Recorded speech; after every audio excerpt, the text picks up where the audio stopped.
Student, আমি প্রিয়াঙ্কা বৈদ্য চলে এসেছি আরেকটা নতুন ভিডিও নিয়ে। আজকে এটা নিয়ে আলোচনা করব এইচএস 2025-এর ABTA test paper biology solution আমি করিয়ে দিচ্ছিলাম।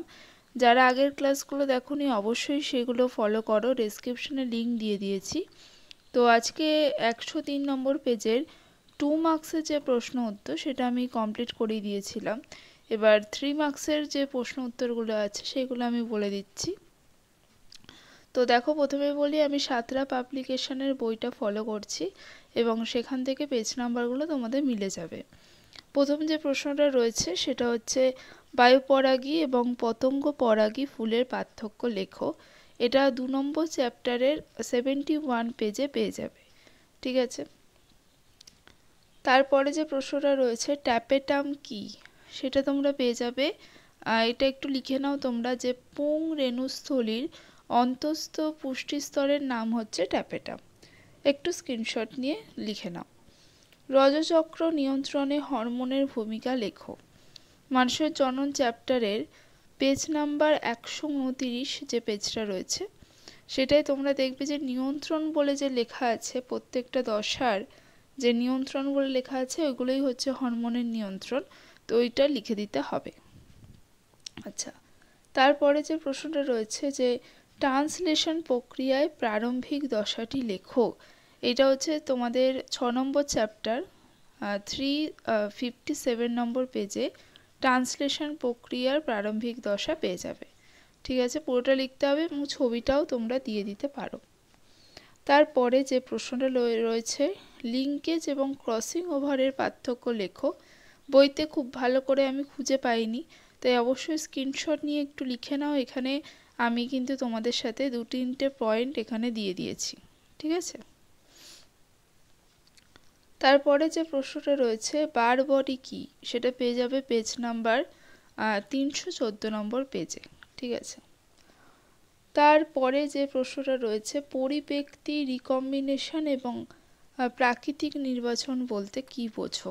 ঠিক আছে, তো বইতে থেকেও লিখতে পারো, এখান থেকে একটু ভালো করে লেখা আছে, তো এখান থেকে তোমরা একটু স্ক্রিনশট নিয়ে লিখে নাও। ঠিক আছে, 3টে প্রশ্ন একবারে আমি দিয়ে দিলাম। আচ্ছা, তো ক্লাস যারা করোনি অবশ্যই ক্লাস করে নেবে, ডেসক্রিপশনে লিঙ্ক দেওয়া আছে। তারপরে যেটা রয়েছে ক্যান্সারের কারণগুলি লেখো।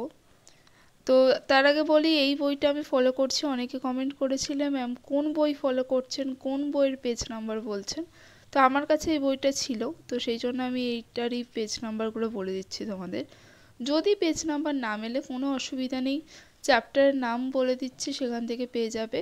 আর নয়তো স্ক্রিনশট নিয়ে নাও, একটু লিখে নিলেই হয়ে যাবে। ঠিক আছে। তারপরে যেটা রয়েছে সেটা হচ্ছে ক্যান্সারের কারণ, চ্যাপ্টার 9, পেজ নাম্বার 519। ঠিক আছে। তারপরে যে প্রশ্নটা রয়েছে অথবার প্রশ্ন বায়োফর্টিফিকেশন কি, এর গুরুত্ব লেখো। বায়োফর্টিফিকেশন পেয়ে যাবে চ্যাপ্টার 10।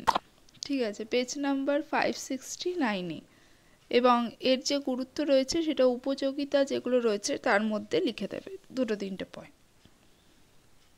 আচ্ছা, নেক্সট প্রশ্ন যেটা রয়েছে এমওইটি সেটা কি, সেটা হচ্ছে মাল্টিপল ওভুলেশন এমব্রায়ো ট্রান্সফার। ঠিক আছে, এটা কি বলতে তোমরা ফুল ফর্মটা লিখে দেবে। তারপরে যে প্রশ্নটা আছে মৌমাছির একটি প্রোটোজোয়া গঠিত রোগের নাম এবং লক্ষণ। চ্যাপ্টার 10, পেজ নাম্বার 602-তে পেয়ে যাবে নোসেমা রোগ। ঠিক আছে।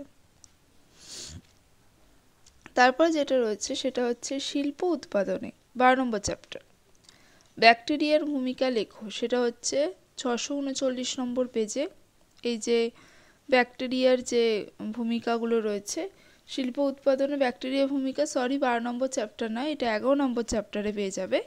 তো এইটা হচ্ছে শিল্প উৎপাদন, যেটা চর্মশিল্প, তারপর যে যে শিল্পগুলো রয়েছে সেগুলো সবগুলোরই একটু একটু করে ব্যাকটেরিয়ার ভূমিকা লিখে দেবে। ঠিক আছে।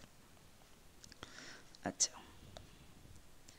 তারপরে যেটা রয়েছে সেটা 11 নম্বর চ্যাপ্টারের জীবজ নিয়ন্ত্রণ কি, পেস্টের 2টি জৈবিক নিয়ন্ত্রণের উদাহরণ দাও। তো এখান থেকে পেজ নাম্বার 650-এ পেয়ে যাবে, এবং এখান থেকে উদাহরণ বলতে এই যে শিকারী প্রাণীর ব্যবহার দ্বারা এইগুলো থেকে 2টো পয়েন্ট দিয়ে দেবে। তারপর যেটা আছে PBR 322, এটার যে ছবিটা রয়েছে সেটা হচ্ছে এই ছবিটা তোমরা দিয়ে দেবে, চিত্র অঙ্কন বলেছে এটা দিয়ে দেবে। তারপরের যে প্রশ্নটা রয়েছে জিন থেরাপি কাকে বলে। জিন থেরাপি হচ্ছে, তোমরা এখান থেকে একটু লিখে নাও, কারণ বইতে আমি খুব ভালো করে পাইনি, সেই জন্য এখান থেকে একটু লিখে নাও, উদাহরণও দেওয়া আছে। ট্রান্সফেকশন কি? দেখো, যদি কৃত্রিমভাবে কোষে নিউক্লিক অ্যাসিড প্রবর্তন করার প্রক্রিয়া, এটাকে বলে ট্রান্সফেকশন। ঠিক আছে, লিখে নাও। বায়োপাইরেসি মানে হচ্ছে বেআইনিভাবে যদি অন্যের কোনো আবিষ্কারকে নিজের বলে চালানো হয়, সেটা বায়োপাইরেসি। তো এটার উদাহরণ হচ্ছে, আমরা জানি যে বিভিন্ন আমাদের দেশেই যেটা হচ্ছে সেটা হচ্ছে হলুদ হতে পারে, নিম আছে, তারপর বিভিন্ন বাসমতি চাল আছে, সেইগুলো যারা উৎপাদন করছে তাদের কাছ থেকে কিছু সংস্থা রয়েছে, তারা নিয়ে সেটা বেআইনিভাবে নিজের নামে চালাচ্ছে। এইটাই হচ্ছে উদাহরণ, একটু লিখে নাও। মানব ইনসুলিন প্রস্তুতির পদ্ধতি, পেজ নাম্বার 707 পেয়ে যাবে, আমি ব্র্যাকেট করে দিয়েও দিয়েছি, এখান থেকে লিখে নিতে পারো। তারপর হচ্ছে জেরোফাইটের প্রধান অভিযোজনগত বৈশিষ্ট্য, পেয়ে যাবে হচ্ছে 13 নম্বর চ্যাপ্টার 771 নম্বর পেজে, জাঙ্গলে উদ্ভিদের অভিযোজন। প্রত্যেকটা হেডিং দেবে, অঙ্গ সংস্থানিক অভিযোজন, সারিস্থানিক তোমাদের অভিযোজন, এই যে প্রত্যেকটা হেডিং দেবে, দিয়ে তার মধ্যে দুটো করে লিখবে। ঠিক আছে, অঙ্গ সংস্থানিক, তারপর হচ্ছে সারিস্থানিক, তারপর হচ্ছে শারীরবৃত্তীয়, প্রত্যেকটা হেডিং দেবে। ঠিক আছে, তাহলে এই ছিল আজকের চ্যাপ্টার। নেক্সট ভিডিও নিয়ে খুব তাড়াতাড়ি হাজির হব। আজকের মতো টাটা।